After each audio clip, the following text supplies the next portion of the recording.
Today we're coaching an inbound call. That's a 5-minute, 54-second conversation from Bobby with a customer named Sabrina. I'm scoring this against the Phone Ninja's inbound score sheet, and we're going to walk through it section by section. I'll quote exactly what was said, when it was said, and coach you on every piece. Let's get into it. This was Sabrina calling in, asking about RAV4 25 hybrids. Bobby's facing an inventory challenge. No new RAV4s on the ground, 2026 models coming in a couple weeks.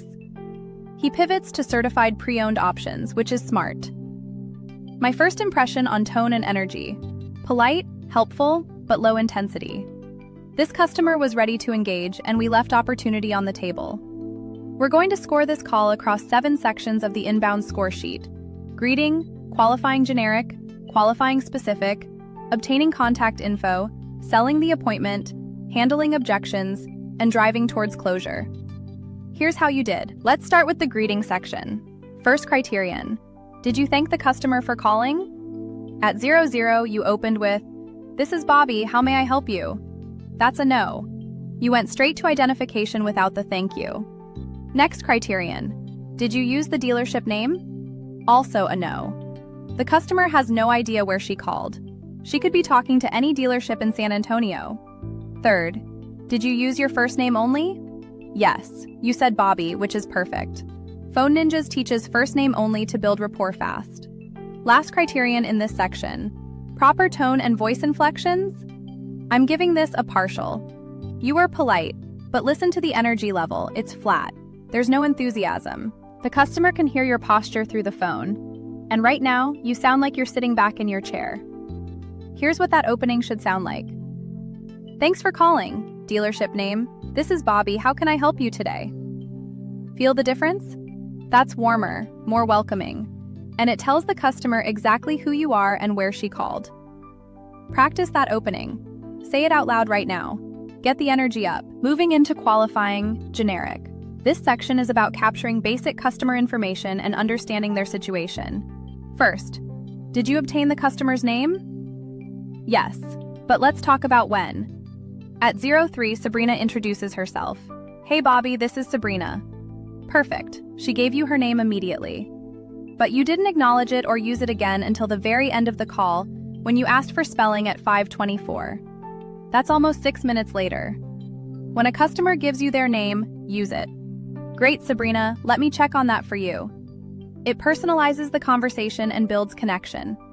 Second criterion: did you obtain their phone number? Yes. At 504, you got 210801697 and confirmed it. That's solid execution. Third, did you ask about their timeline? No. At 4:35, Sabrina volunteers.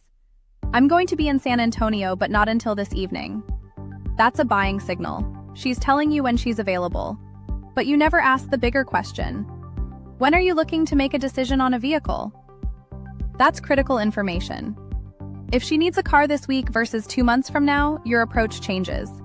Always ask timeline. Fourth criterion: did you ask if anyone else is involved in the decision? No. You don't know if she's shopping alone or if there's a spouse, partner, or parent who needs to see the vehicle. That matters for appointment setting. Let's score qualifying, specific. This is where we dig into exactly what the customer needs. First criterion: did you ask about budget or monthly payment? No. At 2:35, Sabrina asks you, and what's your asking price for that? The customer is initiating the pricing conversation, which means you're being reactive instead of proactive. Before you ever talk price, you should ask, do you have a monthly payment range you're working with? Or, are you looking to stay under a certain price point? That positions you to show value, not just throw out a number. Second, did you ask about a trade-in? No. You have no idea if she's got a 2022 RAV4 she's looking to trade. That's a huge piece of the deal structure. Third, did you ask about her use case? What she'll be using the vehicle for? No. Is this a commuter car? Family vehicle? Weekend adventure rig? That drives feature priorities. Fourth, did you ask about features she needs? I'm giving this a partial. From 242 to 312, there's a whole exchange about moonroof, power liftgate, heated seats, screen size. But here's the problem. Sabrina is driving this conversation. She's asking you about features. You're reacting. The phone ninja's way is to lead the discovery. Before you dive into inventory, you say, Sabrina, before I show you what we have, help me understand. What features are must-haves for you and what's nice to have but not a deal breaker? Now you're guiding the conversation, and you can match her to the right vehicle instead of just listing specs. Obtaining contact information section. First, did you get full name with spelling? Yes. At 5:10 through 5:24, you got Sabrina Beltran, spelled out. B as in boy, E-L, T as in Tom, R-A-N. That's textbook execution. Nice job. Second, phone number with confirmation? Yes. You repeated it back. 801-6977. Perfect. Third, email address? No. At 5:28 you asked, and then you said you wanted me to email you.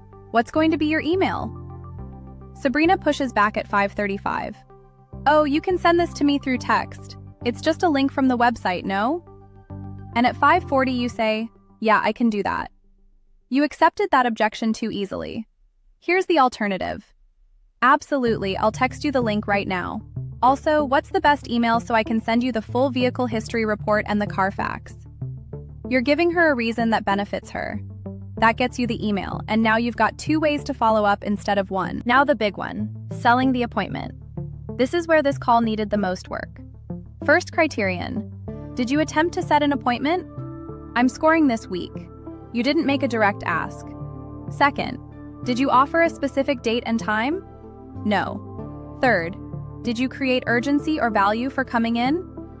No. Fourth, did you address appointment-related objections?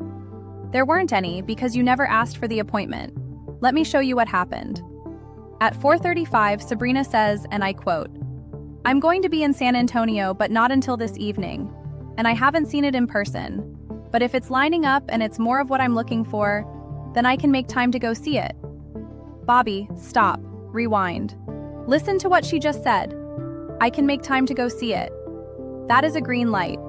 That's a customer telling you she's willing to come in. Your response at 4:55? Of course. Then you move straight to asking for her phone number. This is the biggest missed opportunity in the entire call. Here's what that moment should sound like. Perfect, Sabrina. You said you'll be in San Antonio this evening. I have 6 p.m. or 7:30 p.m. available. Which one works better for you? I'll have this RAV4 XSE pulled up front, detailed and ready to go. When you get here, just ask for Bobby at the front desk. See what just happened? You gave her 2 specific time options. That's called an either-or close. It's assumptive. You're not asking if she wants to come in. You're guiding her to choose which time. You created value. The vehicle will be ready and waiting. And you made it easy. Just ask for Bobby. That's how you convert a phone call into a showroom visit. This was a layup, and we didn't take the shot. Handling objections section. Did you acknowledge the objection when it came up? Yes. At 05, when Sabrina asks about new RAV4 hybrids and you don't have any, you're honest. Well, ma'am, I do want to be honest. I don't have any new RAV4s on the ground. That's good. Transparency builds trust. Did you offer an alternative? Yes. You immediately pivot to 2026 models coming soon, and then certified pre-owned options at 116. That might have some pre-owned ones I can check real quick. You're solving for her need even though you don't have exactly what she asked for. That's solid. Did you maintain control of the call? Partial. You stayed calm and informative, but you didn't redirect this conversation toward an appointment. The objection was inventory. The solution is, come see what we do have, and if you love it, great. If not, I'll get your name on the list for the first 2026 that matches what you're looking for. You're always moving toward the visit. Driving towards closure.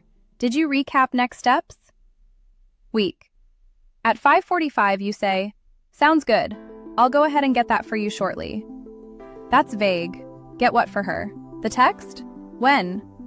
Shortly could mean 5 minutes or 5 hours. Did you confirm commitment from the customer? No. There's no appointment. There's no agreement that she'll call you back.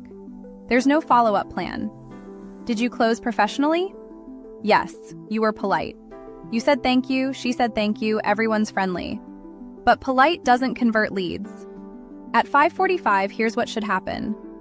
Perfect, Sabrina. I'm sending you that link in video right now. You should have it in the next 60 seconds. I'm also going to give you a call at 5 p.m. to make sure you got everything and answer any questions before you head our way this evening. Sound good? Now you've set a follow-up call. You've created accountability for yourself and for her. She knows you're going to check in, which makes her more likely to engage with the material you send. That's how you keep control of the process. Let's look at the full picture. Out of the major criteria on the inbound score sheet, you scored yes on about 40%. Greeting had gaps: missing dealership name, missing thank you, low energy. Qualifying was too reactive. You let the customer drive discovery instead of leading it. Contact information was your strongest area. You got name, spelling, and phone number locked down. Selling the appointment was the critical miss. She told you she'd make time to visit, and we didn't close on a specific time. Driving towards closure had no commitment, no follow-up plan. Here's what you did well. You were honest about inventory. You stayed calm. You pivoted to alternatives. Those are real strengths. But this call ended with 0 appointment, and that's a lost opportunity. Before your next call, I want you to focus on 3 things. 1. Greeting energy. Practice this exact opening. Thanks for calling. Dealership name. This is Bobby. How can I help you today? Say it standing up. Smile when you say it. You'll hear the difference in your voice. Do that 10 times before you take another call. 2. Qualifying control. Before you jump into inventory, ask 3 discovery questions.